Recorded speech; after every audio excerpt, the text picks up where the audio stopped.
Subhagam, Suswagatam. I've been trying to understand as to how the 18 verses of the Jnana Yoga Shloka Sangraha have been knit into 8 different chapters, 8 different dimensions. I told you yesterday how the whole objective of the Jnana Yoga is akin to the modern science. What is the objective of modern science? Search for reality. When Newton and Descartes started the ball rolling 400 years back, what is the objective of science? Is there a fundamental reality from where this whole creation is made? No? That's the objective. Same thing was the objective of our ancient masters thousands of years back, maybe millions of years back, we don't know. So, modern science and Jnana Yoga, are same in that sense, in the objective. But in the modern science, what we had done over 400 years, we understood everything is nothing but ultimately energy equals something square. And now science is going beyond to understand whether prana also is manifestation of energy or mind, emotions, they are all products of energy or they are different. Now, all scientists, the best of the Nobel laureates, all have come to understand that no, prana is not manifestation of energy. Prana is something deeper. That is the wonderful thing that was brought out in this beautiful book called Turning Point. All of you should glance through this book called Turning Point, written by Fritz of Capra. And in this 250-page book, he has traced the entire history as to how the science progressed from Newton's time until now. What are all the repercussions that occurred? What are the advantages? What that everything had done? Written by Fritz of Capra. And Professor Josephson was a Nobel laureate. He is the youngest Nobel laureate in the world. At the age of 29, he got Nobel Prize for what is called as Josephson function. And he has been close to us. He has come here also to our university and he has worked with us. And he is in Cambridge University in England. He says that now we have gone up to quantum mechanics. Now we have to go beyond quantum mechanics to do that. Wherever he goes, this is his talk, beyond quantum mechanics. That is Professor Josephson. So that's the direction of science. So, how does our Sanatana Dharma give a direction to modern science? According to our ancient masters, long ago, they understood that there are two dimensions to reality. The body, which is in a continual flux of changes. That is the physical world, which is there. Then there is an unchanging entity called Self, or Brahman, Paramatman, pure consciousness, which is beyond all change. The entire Jagat is one dimension. That which is beyond Jagat is another. And in Jagat we have 5 layers. That is 5 bodies, or 5 layers which I mentioned, which are all familiar. Annamaya Kosha, Pranamaya, Manomaya, Vijnanandamaya Kosha. They are all 5 fields. All these fields are in continual interaction. They go on changing and changing and changing. What are the laws that govern them? Srishti, Sthiti, Laya. So this all our people have understood, and therefore the direction of modern science is given. That's what Professor Josephson and all other people talk about. So therefore, in this beautiful verse, Krishna Bhagavan has given the definition of this ultimate reality. Nainam chindanti shatrani, nainam dahati pavaka, najainam predayantaha, narshosayati marataha. Nothing is going to kill you. You are that immortal self. You are that ultimate reality. You are that pure consciousness. Therefore, nothing can kill you. Nothing can burn you. Nothing can wet you. Nothing can blow you. No? That is what you are, original thing. No? So, we all come to this body and when we die, we change. Just like your clothes become old, then you change your clothes. Just like that, wearing the new clothes. You take on a new body. So when we die, you are going to take this thing. That is the concept of rebirth that has been postulated there. That is the concept of rebirth that comes within this understanding. Therefore, we are all in the process of cycle of birth and death. Birth, then death, then intermediate stage, and then rebirth. Just like we all undergo this thing on a daily basis. We get up in the morning, then we sleep, and then we get up in the dream world, and again sleep, and again come back. This process of wakeful sleep dream stage is an indication as to how this happens even when we die. When we die, this is going to happen, has been beautifully brought out. So now, everything in the Jagat is featured by the dualities. That is, heat and cold, success and failure, praise and shame, happiness and misery. This constitutes the entire physical world, and our entire life is governed by these two dimensions going on. So this all governed by the three gunas, tamas, rajas and sattva. So he says you have to go beyond the duality, you have to go beyond the gunas. So this is accomplishment of a Jnana yogi. He is called as a Sthita Prajna, yoga master. His prajna has been stabilized. What is the prajna? That time, that immortal self. And he is able to stay in the Jnana-sthiti. He is a Sthita Prajna. Prajna has been stabilized. Sthita has happened. That is the thing. What are the characteristics of the Sthita Prajna? Realized soul, Sthita Prajna has been beautifully brought. This sloka, everybody should remember. So therefore repeat altogether. Prajahati yada kaman sarvam parthamanogadan atmanyevatmana tushtaha sthita pragnasthadodyate. That is sloka has been brought forth. So what is that thing he talks about that? Even more. So the two main pages. Yada sarvan kaman prajahati. When all the thoughts of the mind are completely vanquished, you are able to stay in that silence as long as you want. How much? 1 minute, 2 minutes, 5 minutes, 1 hour, 2 hours, 5 hours, 4 years. If you are able to do that, then you have reached that state. Ramana Maharshi sat in that silence for not just a day or two, months together. That is the conquest about the mind. But we cannot stay in silence even for 1 minute in the mind. To tell your mind, don't think of something, just stay in that silence. But we cannot. So we are all enslaved by these things, by the mind. That's the enslavement. So we become free from that. Then some people may go into this side, he may be mentally retarded.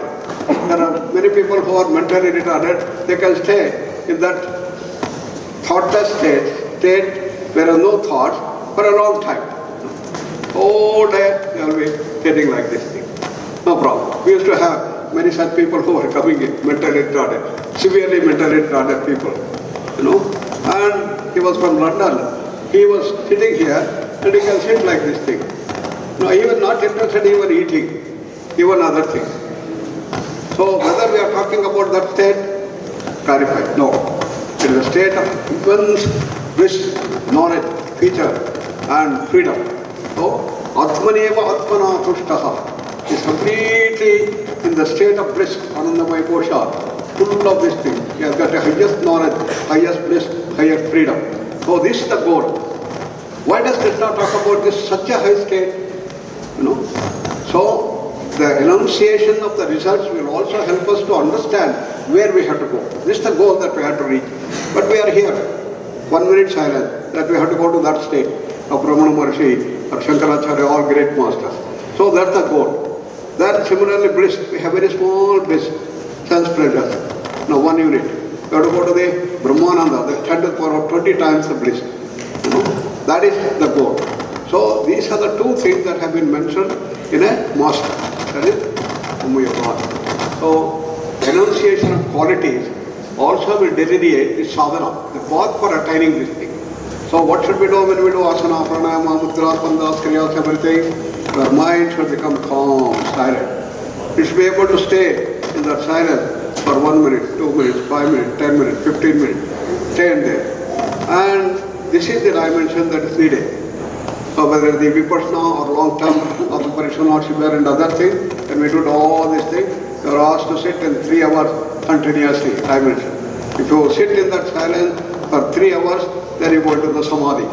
Dharana, dhyana will lead to this dimension. So with that, we'll continue this tomorrow. With that, over to registrar.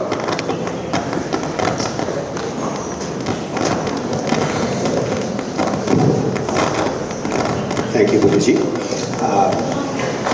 From the lofty and sublime heights to which we have gone, the Jnana Marga, come back to the reality. As most of you may know by now, that the former Prime Minister of India, he was Prime Minister for 2 terms consecutively. Dr. Manmohan Singh has passed away. I will just take 1 or 2 minutes to just explain the type of contribution which he has made to our great nation. He was the 13th Prime Minister of India. Born in 1932, lived a full life of 92 years. His birthplace, in fact, happens to be in Pakistan, not even in India. That is undivided India which we had then. A very, very astute politician and a professionalism was hallmark of his nature.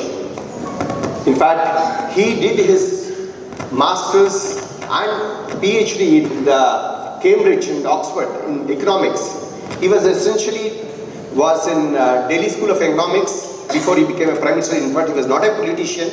But then the then Prime Minister, Dr. P.V. Narasimha Rao, actually asked him to join as a finance minister, as he himself was to say that he was an accidental finance minister, not only an accidental finance minister, but he was also accidental prime minister, because he became like that.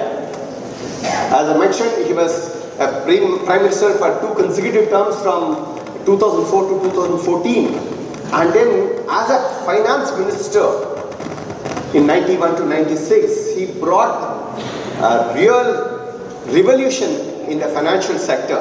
In fact, today, if we are able to be said that a growing economy or an economy which even US and China are very cautious in approaching us, it is because of the liberalization policies which Dr. Manmohan Singh initiated as a finance minister, and as a prime minister he took it forward. He did many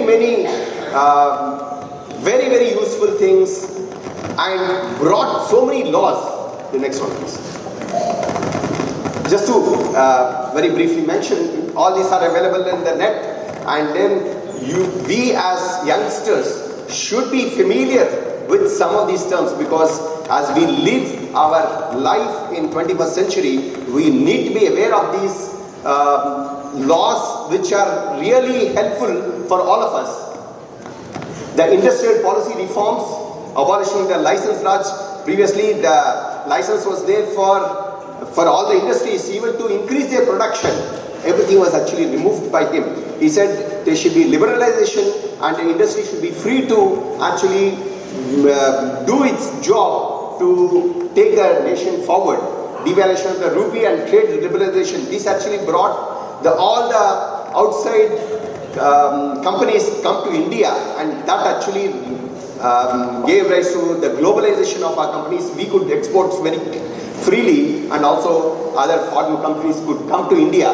The banking and financial sector reforms were really, really enormous. Privatization, globalization are the hallmarks of the reforms which Dr. Manmohan Singh brought to India. And then many other social programs he initiated. In fact, just to mention, the Right for Information Act was right for education, right for information. All these acts were brought by him. Even that MG Narega, the Mahatma Gandhi National rural employment scheme, guarantee scheme for 100 days a year was also brought by him, which has brought so much of prosperity to all around to the villages. So he has passed away.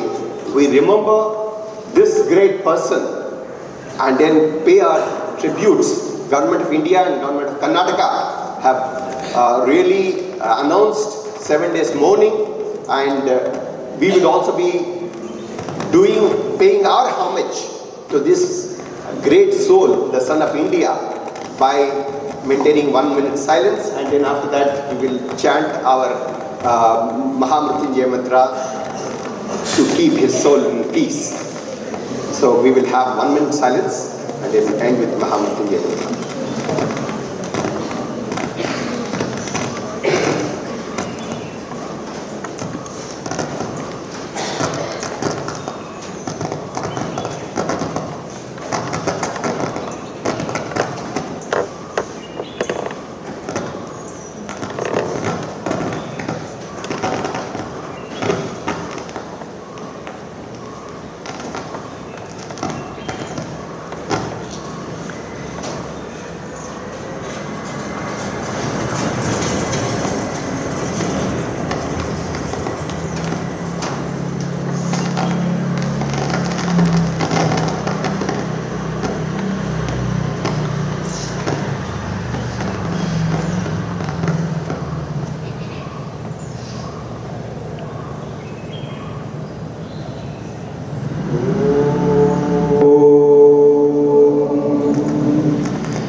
Shanti Shanti Om Trayambakam Yajamahe Sugandhim Pushtivardhanam Urvarukamiva Bandhanat Mrityormukshiyamamritat Om Trayambakam Yajamahe Sugandhim Pushtivardhanam Urvarukamiva bandhanat mrityormukshiyamamritat Om Trayambakam Yajamahe Sugandhim Pushtivardhanam Urvarukamiva bandhanat Mrityormukshiyamamritat Om Shanti Shanti Shanti